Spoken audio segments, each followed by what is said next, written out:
আমরা লক্ষ্য করেছি এই সরকার প্রতিষ্ঠিত হওয়ার পর শরীফ ওসমান হাদির ব্যাপারে তার বিচারে কতটুকু কার্যকারিতা নিয়ে এসেছে তা আমরা এখন পর্যন্ত জানতে পারিনি।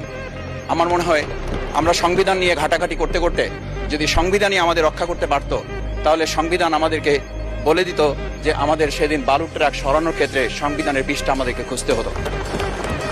সংবিধান যদি আমাদেরকে রক্ষা করতে পারত, তাহলে ৭২-এর সংবিধানের আলোকে আজকে আমাদের এখানে থাকার কথা না। আমি শফিকুল ইসলাম মাসুদ, আমার এখন জেলখানায় থাকার কথা।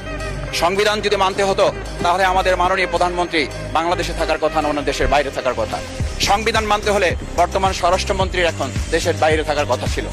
সংবিধান মানতে হলে যে বাচ্চাদেরকে আজকে এখানে শিক্ষা দেওয়া হচ্ছে, দীক্ষা দেওয়া হচ্ছে, কিংবা তাদেরকে কোনো কোনো ক্ষেত্রে জাসদের সাথে তুলনা করা হচ্ছে, সেই বাচ্চাদের নিয়েই আমরা এই সরকার দলের লোকদেরকে, সরকার দলের সম্মানিত নেতৃবৃন্দকে আমরা চোখের পানিও ফেলতে দেখেছি।